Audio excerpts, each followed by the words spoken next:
Before we get our first distiller, Peter McGoldrick wants to share his wisdom.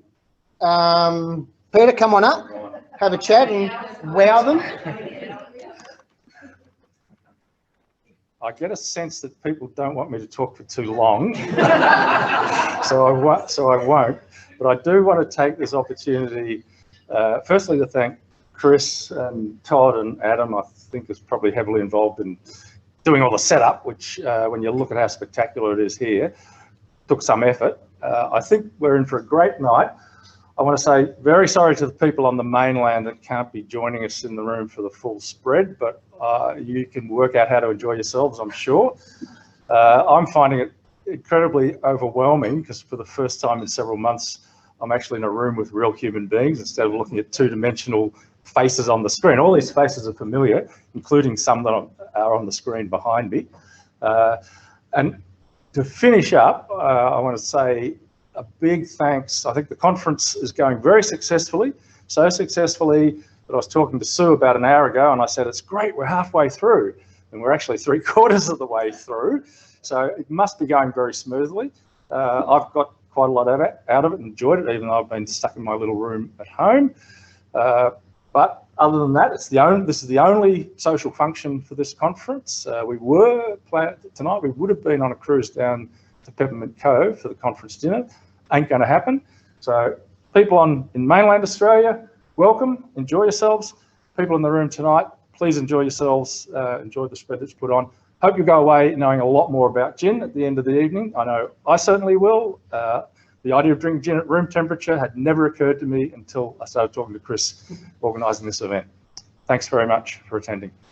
Thanks, Peter.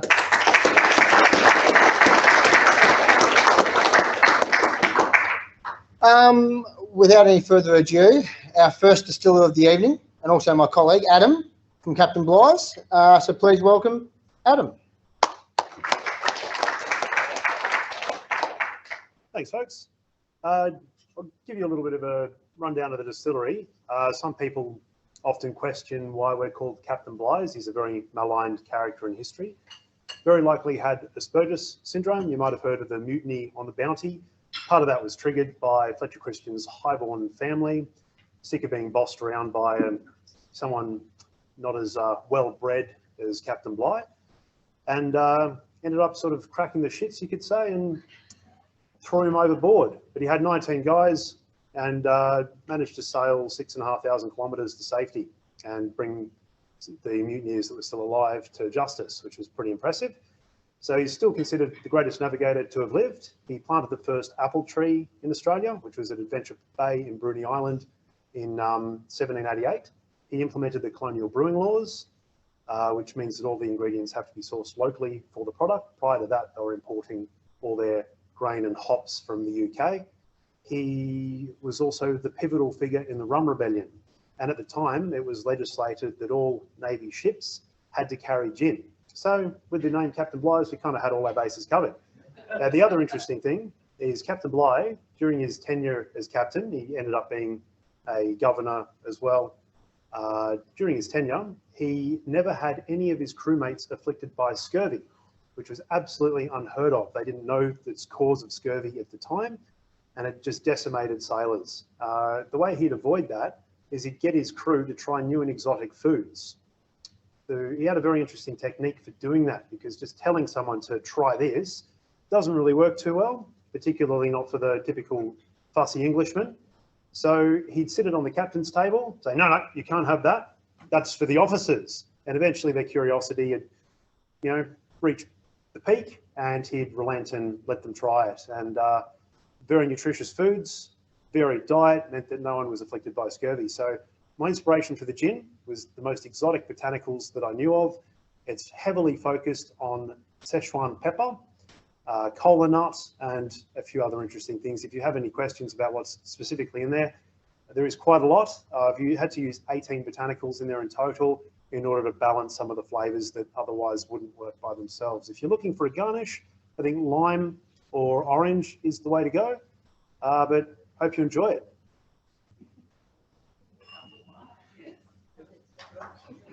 Peter, yeah? Can I ask a question? Fire away. I know with whiskey, water's very important. Yes. So I was going to actually ask everyone who's still here about where the water came from. We're trying to relate this to the geological flavour of our conference, and water, groundwater, whiskey is critical. Yep. As Hobart has, I use Hobart tap water. I do indeed. Although that may sound unappealing, Hobart actually has some of the best water in Australia.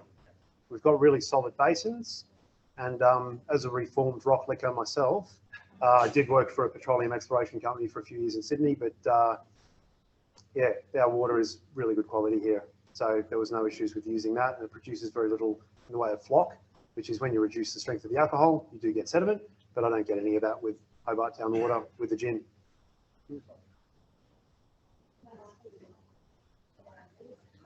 So yeah, if there's any more questions, fire away. Otherwise, I hope you find it not too shit house. For everything else that I make the alcohol from scratch. For this, because it's gin is used, you want a highly rectified spirit in most cases, so very pure alcohol to act as a blank canvas for all the flavours that you're trying to put into it. I do actually buy that in from a cane producer, which rectifies it to 95% purity. So there's very little other than just ethanol as the basis for the spirit. So you could call it a highly rectified rum, or you could call it a vodka until it's run through the still again with the botanicals and becomes a gin. So you put the botanicals into the alcohol and then Some of it, I use the botanicals that I feel work best in with the distillation, and some of the others go into the gin basket for a vapor infusion. Question, how much soda water do you recommend? 1 to 4. Yeah, 1 to 4 is a very good guide. Yeah. So 1 part gin, that is, to 4 parts soda water. Unless you're as keen as me, in which case it's the inverse. Yeah. What's that, sorry? Same with tonic, yes. Yeah.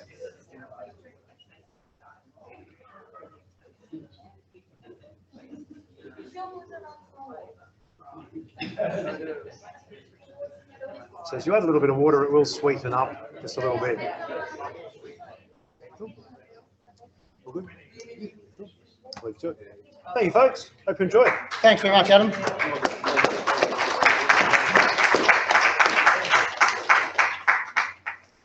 Thanks for that, Adam. And obviously, as the evening goes, if you've got questions later on, Adam will be around, so you can still ask him questions at any time this evening. Next, we're going to bring up Dean Jackson. I have to double check, Dean. From Bay Distillery. Dean, come on up, mate.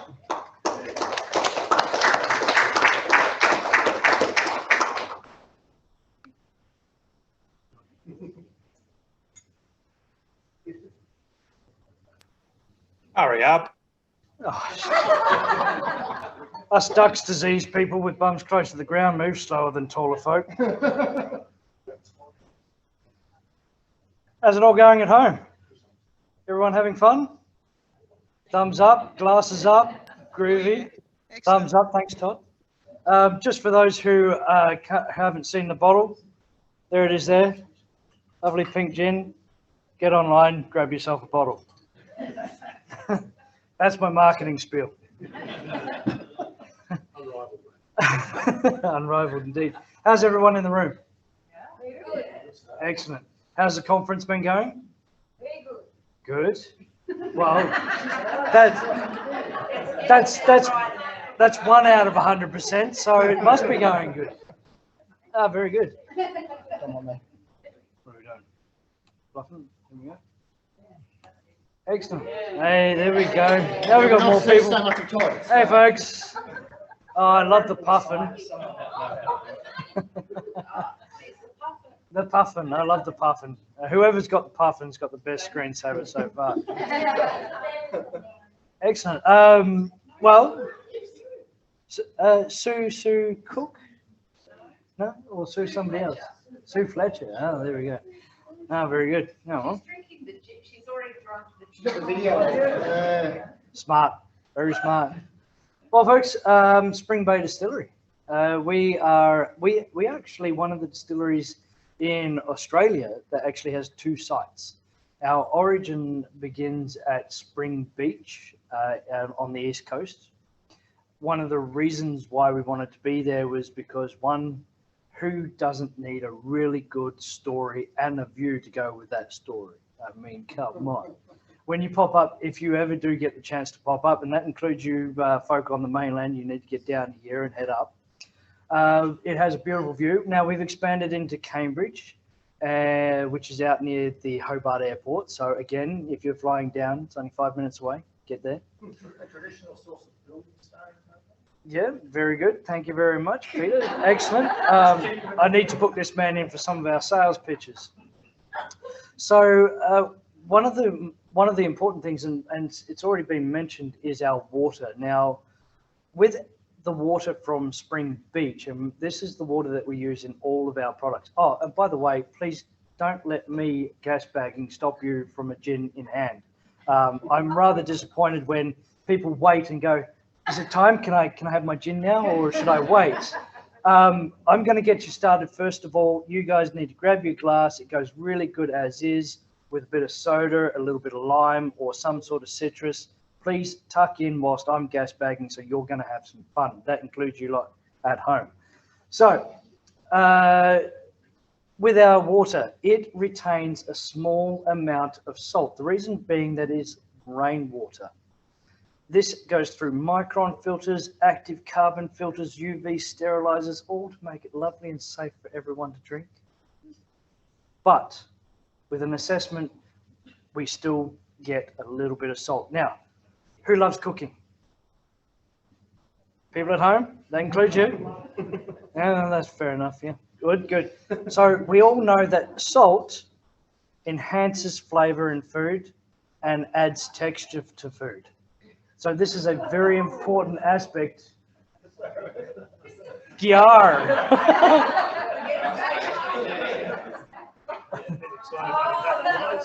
I think we've got some Captain Bligh's fans.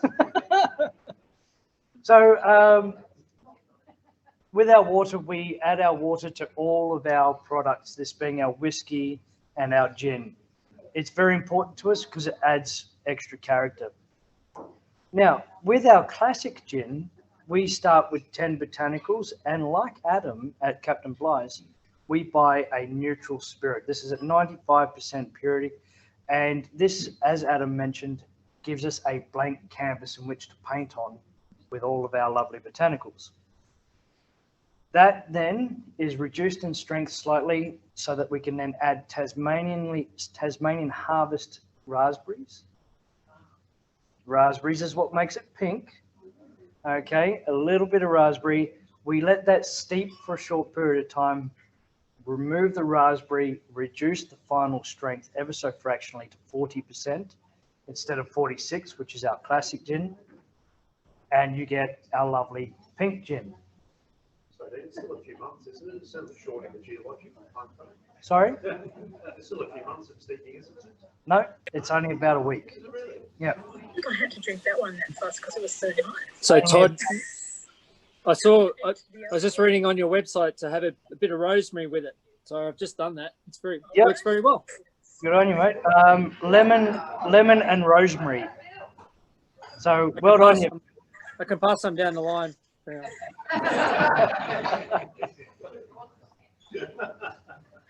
Great also if those like to experiment with their cocktails, a Negroni. I would highly recommend finding yourself a beautiful aperitif, maybe a Blanco or Rosso, probably erring on the side of sweetness to maintain that lovely raspberry vermouth. And then away you go, you've got yourself a lovely Negroni on ice. I'm a fanatic when it comes to cocktails. Now that you're tasting, how do people feel about it? Is it drinkable? Go for it. Any spice in it at all? Spice, the original gin. What do you mean by spice? There's several. Is there, I don't know, cardamom? Is there any?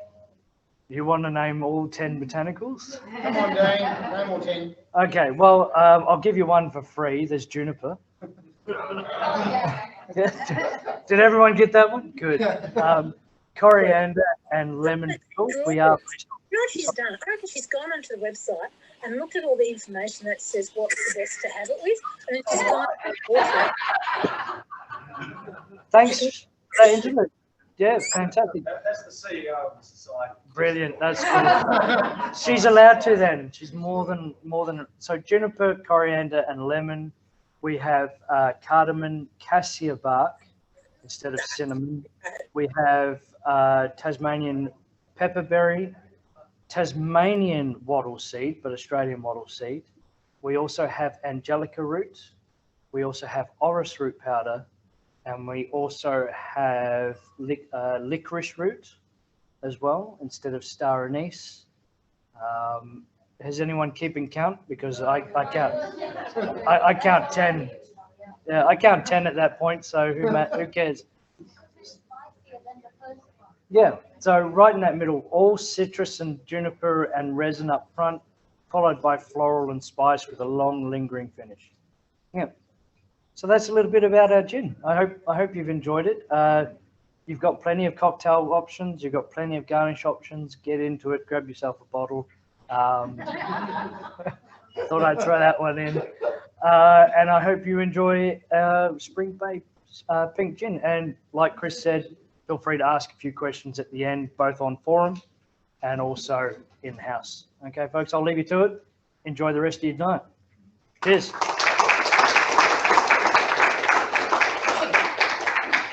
Thanks, Dean. Over the salesman, Dean Jackson. Gin number 3. Who here's had House of Leonard before and online? Put your hand down, Adam. You don't count. Dean, you don't count. Put your hand down. Paul, you don't count either. Who's heard the name Lark before? Most of us know Lark, yeah. Not sure, Dean? Okay. So we have a man tonight presenting the gin named Jack Lark. Jack, come on over, mate. Thanks very much, Chris. Hey, everybody, I'll do what Dean did. Here's a bit of a bottle. Welcome. Thanks very much for having me, everybody. Yes, my name is Jack Lark, and I've been distilling for 5 years. Dean Jackson was actually one of the people who taught me up at Old Kempton when I started distilling in 2016. Yes, to Dean. I'm his younger brother. Yeah, I'm Lynn and Bill Lark's son, and so my sister also makes gin and whiskey too. So we're a bit of a family of distillers. And something special I could say about this gin is that my mum and I actually came up with this recipe together. She is the lady who taught me how to make gin, so she deserves a lot of credit with this recipe as well. So I started at Battery Point Distillery in late 2018. We put down our first barrel of whiskey at the beginning of 2019. And this gin was released in about July, June last year. With this gin creation, the boss just is a bit of a gin drinker, and he wanted a good, solid gin just to have with his mates so he could show it around a little bit. And I wanted to approach this gin as a whiskey drinker primarily. I wanted a drink that you could have on its own, that was rich and oily, had a nice mouthfeel. It didn't burn as it went down. You didn't have to have it with tonic water or soda water to be able to enjoy it. I'm a big martini drinker as well, so something that's really rich and smooth is important. So with this gin recipe, I use a variation on both compound distillation and sort of like batch distillation, if you know what that means. So gins are either typically made by having a pre-weighed, sort of made batch of botanicals in a basket or in a cloth, just put in the still. It's a recipe that they go to every time. Compound distillation is where you pre-distill every essence, every botanical to create essences, if you will. A lot of the bigger guys do that because you can create a consistent product each time. I love the idea of consistency and being able to play with just adding a few drops, but I didn't like the idea of nothing going through the copper. So what we do is we create like a juniper-based spirit. So we put juniper in with the neutral cane spirit into our little 55-litre copper pot still, and we make a couple of cuts until we get this basic gin in the essence of its form. Then we have a bunch of pre-distilled essences that we've also gone through the copper pot still, and we've got 12 of them. I love herbaceous freshness, so we've got a lot of rosemary, cucumber, and basil up front, making it quite fresh. Got the usual gin suspects in there, a little bit of coriander, orris root, lemon peel, orange, bit of Tasmanian pepperberry, because where are we? And then we finished it off with some really special ones. Tonka bean, which is this fantastic ingredient that comes from South America. They use it a lot in perfume making. It's got this really fresh, perfume-like aroma that's so bright and floral, but on the palate it's almost nutty. Does wonders for the mouthfeel. Added a touch of vanilla bean right at the end there. And then to finish it off, a little bit of Tasmanian sea salt. Now that sea salt, it rounds out the palate, really gives it a bit of length. It's that saline effect, yeah? They use it a lot in cooking, and cocktail bartenders use it because it heightens the flavor and it binds everything together. So we add a touch to it, literally only 5 grams to 70 liters, but you wouldn't want any more. What do you folks think? Oh, sure. This beauty, yeah, here we go.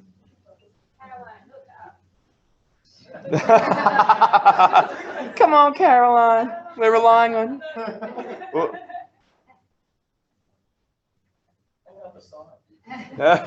Happy? Cool. Anybody got any questions? Happy days? Yes, so look, it's pretty good. It's pretty good to only have a 5-minute walk to work, I must say. So yeah, so do you know the Leno Hotel? So we're there. The owner of this distillery is also the owner of so the question was, where is the distillery, by the way? The owner of the distillery is the owner of the hotel. Lloyd Clark. He wanted to just put in a whiskey still and a gin still to make a bit of both. And yeah, 2 years later, here we are. Our first whiskey's about to be released in a few months as well. So yeah. And that's actually this design here. It comes from one of the tiles from the front of the house. So that's a bit of history. Absolutely. Absolutely. Cool. Awesome. Thanks, Jeff. Thanks very much, everybody. Thanks at home.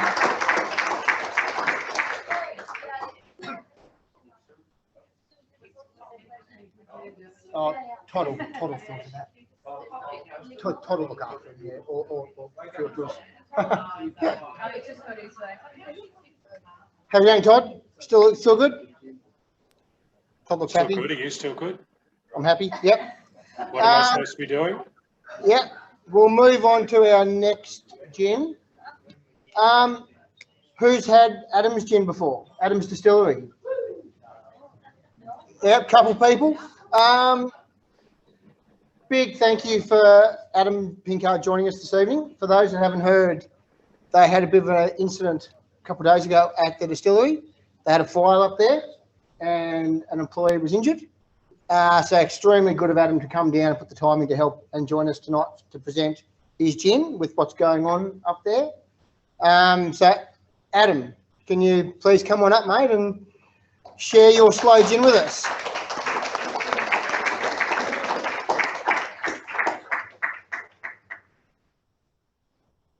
Show your bottle as well, like everybody else. Thank you. You did. Adam, you have not got Right. Hello. Yes. My name is Adam. I'll do the shameless plug. That works. There we go. That's it. Yes, and I'll leave that there for the rest of the floor. It's just yeah. Okay. Right. Okay. As Chris said, just very quickly, we did have a bit of a fire 2 days ago and the distillery burnt down. So we're going to address that, and we do have one of our employees in ICU at the moment with some burns. So it's a bit of a crappy time at the moment, but we'll plow on. We're here for good times. Okay, so let me preference with everything. We used to make gin. in this way. So, oh, sorry, yes, I'm a paramedic by trade, so please, the humour's how we cope with stuff. Okay, so we used to make gin a very similar way to a lot of the other guys. We started with a 95% neutral. We put it into our still, we put it in with the water, we'd break it down to 48.8%, which is what we started with as our base in a 100-litre copper pot still. Where we do things a little bit differently, I can't remember the scientific term, but I'm lazy. So I had my NutriBullet at the distillery one day, and we were trying to work out ways to grind the botanicals in a pestle and mortar. And I'm looking at this thing in the corner covered in cobwebs because I never did make the man shake I was going to for lunch. So we decided to put all of our botanicals, and I mean everything, like fresh, dry, everything, into the NutriBullet. We ground it up into a powder, and I just threw it in the still one day, and it worked. We had to adjust the recipe slightly, but we eventually dialed it in, and it worked. So we don't put ours into a bag, and we don't put it into a basket, but by grinding up into a fine powder and leaving it to boil through the still, it's kind of like making just a large pot of fresh tea, and it works for what we want to do. Now, that's how we make our basic gin. We make three types. We make a dry gin, we make one that we call turbo gin, which is our Navy strength, and we make a base gin. And a base gin is what we use to make our slow gin, which is what we've got today. For those of you who haven't heard of slow gin is actually more of a liqueur. Well, not more of, it is a liqueur, a gin liqueur, as opposed to a gin, a straight spirit. So ours is at 32% alcohol, but they can vary from 23, 24, about 32, I think is about the higher one that we've seen. So it's a fruit based, and that fruit is a slowberry. For those of you who don't know what a slowberry is, it looks like an oversized blueberry. Grows in the blackthorn bush, native to southeast England, I think, brought over here. And in Tasmania, it grows fairly prevalent around waterways up north. And they pretty much consider it a noxious weed, but it's also a protected species, if that makes sense. So you can't grow any more, but you can't destroy them. So yeah, it's kind of weird. So what we need to do is we need to get that slow gin influence that slowberry into the slow gin as an influence. So we have a group of people who pick for us, and they just pick wild berries. If you eat the berry on their own, they're insanely tart, like horribly tart, like turn your face inside out tart. So you have to add a bit of sugar to it. So our process is, and you can have our recipe, it's a fairly common recipe. We have 1 litre of our gin, we put at 45%. We add 450 grams of the slowberry, but we freeze them first. We do that so that the cells actually burst and allow the spirit inside. But you can't break the skins. If you break the skins or crush the berries, the gin will get to the stone and it can make it very, very bitter because the stone has arsenic. It's a stone fruit. So we put it in there. We add, give or take, 125 grams of caster sugar to the litre of gin, the 450 grams of berries. Put it in a large tank. We give it a bit of a roll around. So the tank's about 200 litres. We roll them around every day for a couple of weeks, a couple of times a week for a couple of months. And then after about 5 or 6 months, it's usually about once or twice a month, we'll just lay them over, roll them around. And we leave them in there anywhere up to about a year. We have added a new process to this. Now it's happening at the moment. Unfortunately, it's not the one we have today because this is last year's batch. But what we're doing now is we're then taking it from the drum. We're now putting it into a Pinot cask, and we're actually barrel aging for a further 6 to 9 months. And what that does is it takes a very nice, sweet gin liqueur, and it just lifts it to a whole new world. It balances it. It adds that beautiful little oaky notes. It smooths out the process, pulls some of the sweetness back, pulls a little bit of the Pinot out, and we found it is just phenomenal. We did it as a small experiment last season, sold out quickly. I was meant to have it here tonight, I'm sorry. But we're now going to do all of it like that. So it's a fairly sort of lengthy process. It almost takes as long to make those as it does to make, like a 20, 50 litre or so barrel of whiskey. But we just think it's just worth the time. Seasonal, of course, so we can only make so much a year. Yeah, that's about it. Now, as for actually how you drink it, I love slow gin, and I don't mind whose it is. I love all sorts of different slow gins because they're so versatile. They have a very porty characteristic, so you can use it like a port, or you can use it like a gin. So you can have it with slow gin lemonade. Slow gin champagne is delicious, but a dry champagne. You can mix it with soda water, tonic, lemonade. Put it on your ice cream. You can put it in your brownies. Oh, seriously, on the ice cream's amazing. If you put it in chocolate mud cake, it makes it taste like Black Forest cake. We do sell some of our slow gin to a guy who makes plum pudding at the markets, and he adds that. It's so versatile. You can, you know, rip off Dean and put it in a Negroni. So I don't know. I think it works. Dean sounded really good. I thought I'd just put ours in there too. So, but it is very, very versatile slow gin. It's great. It can be all sorts of things. You can drink it on its own. It's great with a touch of lime in it, so the lime lifts it up just a little bit. But yeah, yeah, that's our slow gin. Yes, Dean. In other words, Adam, drink it. Yes, please drink it. Please enjoy it. It's quite sweet. It is like a dessert wine, but it's fantastic. So yeah, any questions at all? Yeah. Yep. So we just got asked whose barrels did we use. We're using Goaty Hill Pinot Noir barrels. So Goaty Hill's a winery up in the north of Tassie. They make their wines at Joseph Cromie's, for those who don't know, and we use their Pinot Noir barrels.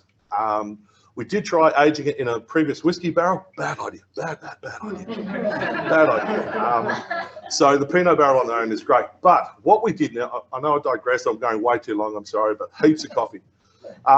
What we did, which was kind of cool, was we did the experiment with the 20-litre Pinot barrel and the slow gin. Then we weren't sure what to do with it after that. So we put some of our rum that we make in the Pinot Noir seasoned slow gin barrel. And now we've got peated whiskey in the ex-rum, ex-slow, ex-Pinot French oak cask. Yeah, so I don't know what it's going to be like, but we'll find out. It's about 9 months old, so we'll see how it goes. So, yeah, cool. Any questions at all online? Anyone? No? Hi, Todd. Cool. All right. Thanks, guys. Thanks very much, Adam.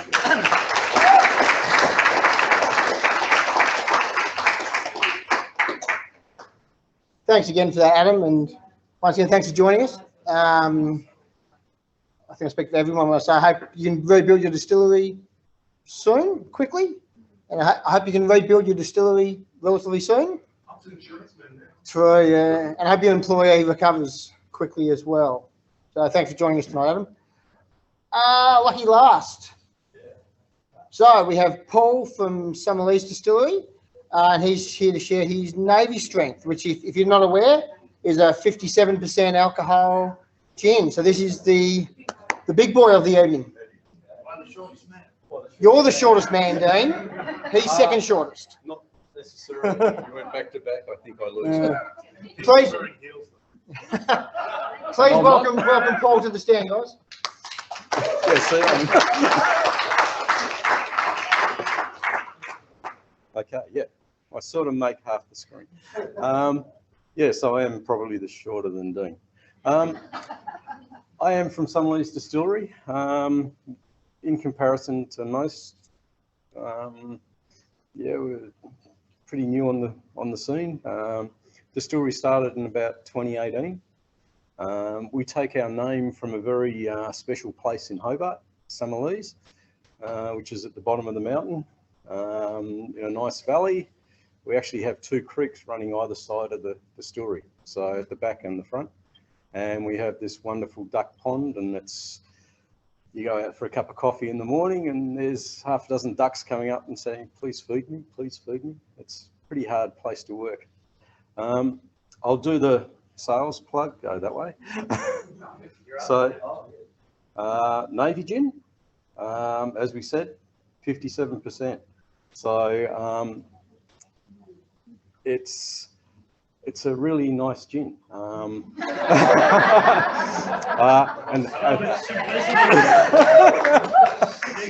Yeah, stick it through. Yeah. No, in all honesty, my association with gin came about a little bit over 2 years ago. Up until that point in time, I hadn't drunk gin ever. Period. End of story. And I had a tasting experience sitting on Kingston Beach, which is not too far away from where the distillery is now. And I had somebody say to me, yes, I know you like whiskey, but try these. And I went, yep. Yep. Yep. And what's this thing about gin? You know, I'm not enjoying this.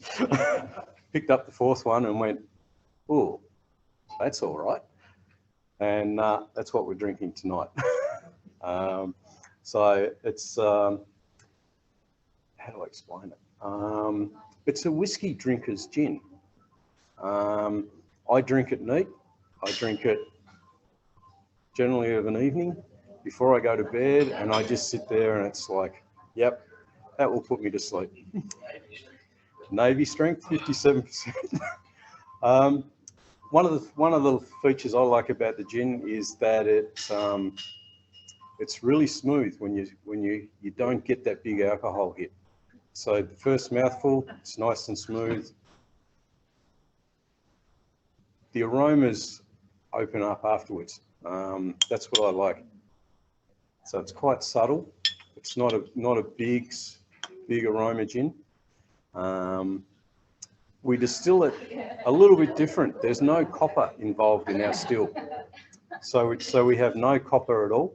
It's stainless steel. So it's a one-shot distillation, which makes it a perfect London dry gin. We use about 8 botanicals, and I'm not going to tell you what they are, other than the obvious: juniper, cardamom, but maybe a little bit of orris root.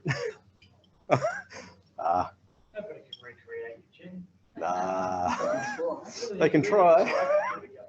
Yeah, the boss will kill me. She's taller than me. Significantly taller. Yeah. Any questions? Ask the online people how they like yours. Yeah. Amazing. Yeah. How do you like it online? Thumbs up. Thumbs up? Yeah. Yep. Thumbs up.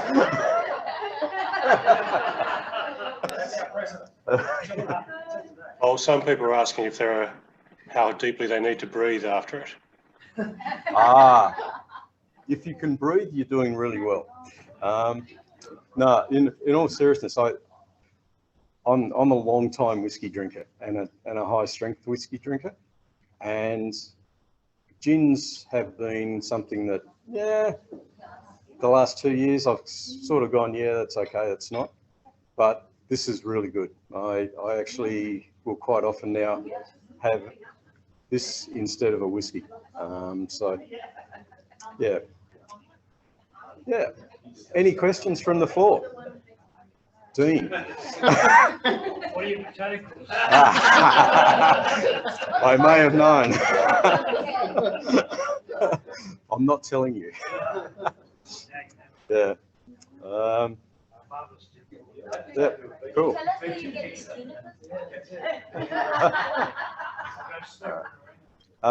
Sarah just texted me. She said it's okay to tell everyone. It's okay to tell everyone. Yeah.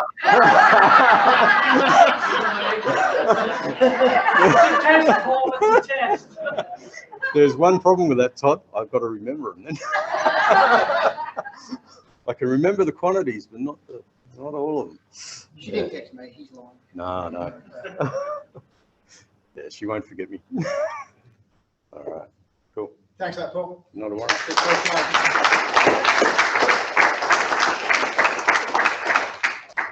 Some of these, for those that like their alcohol a little bit lower, they do a normal dry gin at 43%, and they do a blackberry gin, which is awesome for those that like their fruit gins. Dean looks pretty happy at that idea.